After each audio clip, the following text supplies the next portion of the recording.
स्वतःला तरुण ठेवण्यासाठी ही श्रीमंत लोक लहान मुलांचं रक्त पितात असा धक्कादायक खुलासा एप्स्टीन फाईल मधून समोर आलाय।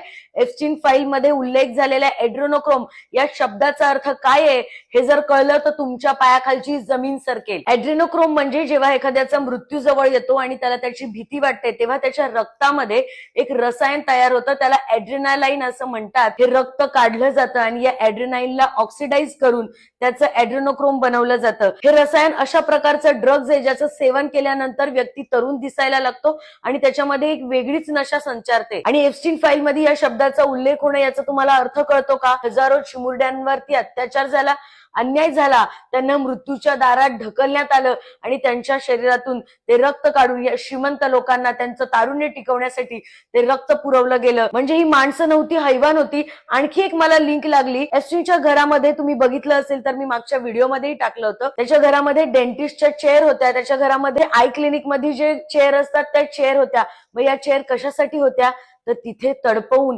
ह्या लहान मुलांचे ऑपरेशन्स करायचे आणि त्यांच्या शरीरातून हे रक्त काढायचं आणि ते या श्रीमंत लोकांना पुरवायचं। म्हणजे तुम्ही विचार करू शकता का, एप्स्टीनचं ते आयलंड जिथे लोक पार्टी करायला जात होती पण ते अक्षरशः नरक होतं। स्वतःला श्रीमंत आणि सुसंस्कृत म्हणवणारे हे लोक तिथे जाऊन लहान मुलांचं रक्त प्यायचे आणि त्याच्यातून आपलं तारुण्य जपायचे। खरं तर ही कुठलीही अफवा नाहीये, त्याच्यामुळे याच्याकडे दुर्लक्ष करू नका आणि जगात सुरू असलेल्या या एप्स्टीन फाईलचे सगळे धक्कादायक प्रकार हे प्रत्येकापर्यंत पोहोचवा, कारण प्रत्येकाला या नराधमांची काय लायकी आहे हे कळलं पाहिजे।